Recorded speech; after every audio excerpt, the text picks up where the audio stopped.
আজি মই class 10 মেথমেটিক্সৰ chapter 8 ত্ৰিকোণমিতিৰ পৰিচয় এই চেপ্টাৰটো আৰম্ভ কৰিবলৈ লৈছোঁ। এই চেপ্টাৰটো খুব নতুন এটা চেপ্টাৰ, ইতিমধ্যে আমি ইয়াৰ বিষয়ে একো উল্লেখ পোৱা নাই।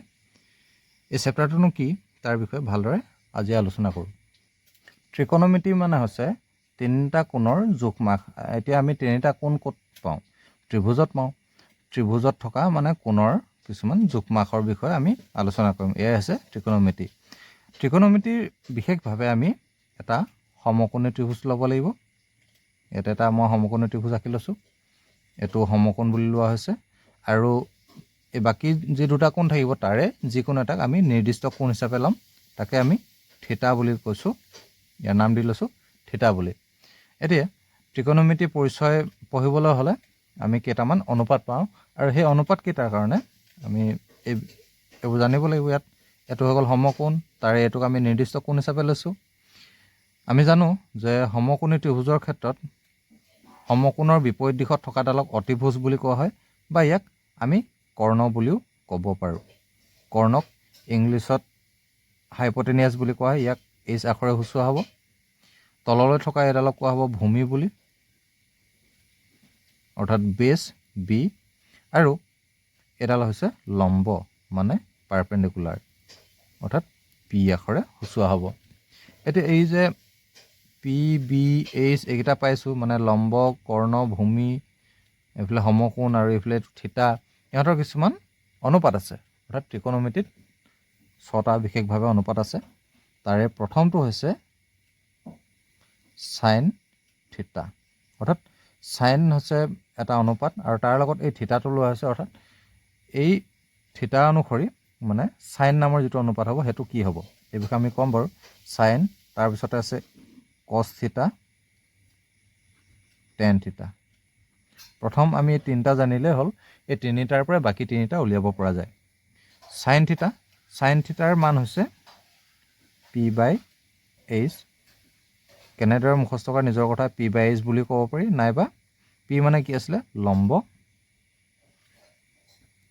লম্ব বাই কৰ্ণ, এইটো ল'ব পৰা যায়। নেক্সট কছ থিতা, কছ থিতা হৈছে বি বাই এইচ, অৰ্থাৎ বি মানে কি আছিলে?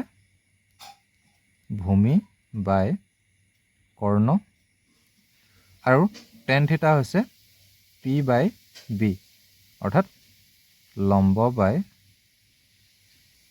ভূমি।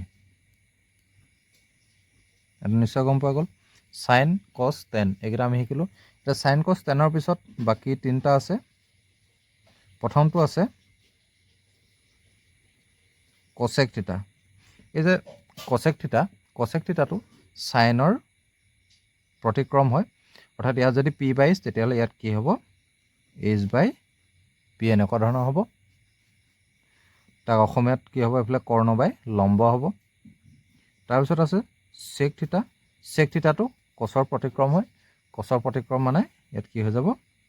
এইচ বাই বি। আৰু কট থিতা, কটত হ'ব টেনৰ মানে ৰেচিপ্ৰকেল, অৰ্থাৎ ইয়াৰ প্ৰতিক্ৰমটো বি বাই পি হ'ব। নিশ্চয় গম পোৱা গ'ল। ইয়াত অসমীয়াত একেধৰণৰ এইখিনি মিলাই লৈ লিখি দিলে হ'ল। এইচ মানে কি, পি মানে কি, এইখিনি ইয়াত ইতিমধ্যে লিখাই আছে। এতিয়া এইখিনি আমি কেনেদৰে মুখস্থ কৰিম? ইয়াক মুখস্থ কৰিবৰ কাৰণে কিছুমান ট্ৰিক্স আছে। তাৰে মই অসমীয়া আৰু ইংৰাজী দুয়োটাৰ কাৰণে দিম। প্ৰথমতে মই ইংলিছৰ কাৰণে দি লৈছোঁ। মই এটা বাক্য লিখি লৈছোঁ। Some people have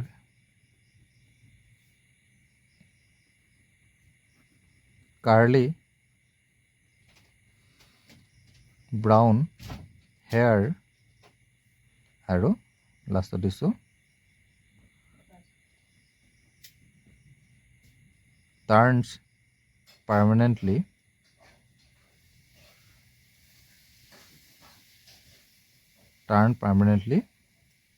black.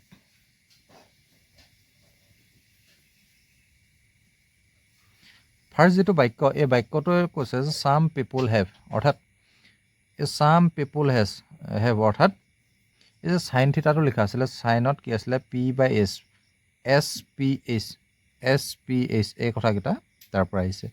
Next curly brown hair অৰ্থাৎ চি মানে হৈছে কছ থিটা B/H ঠিক আছেনে B/H আৰু নেক্সট টাৰ্ণছ পাৰ্মানেণ্টলি ব্লেক অৰ্থাৎ টি মানে হৈছে টেন থিটা এইটো থিটা থাকি গৈছিলে টেন থিটা P/B ঠিকে আছে এনেদৰে এই বাক্যটো ব্যৱহাৰ কৰি মুখস্থ কৰিব পৰা যায় আৰু অসমীয়া কাৰণে এটা লিখিছোঁ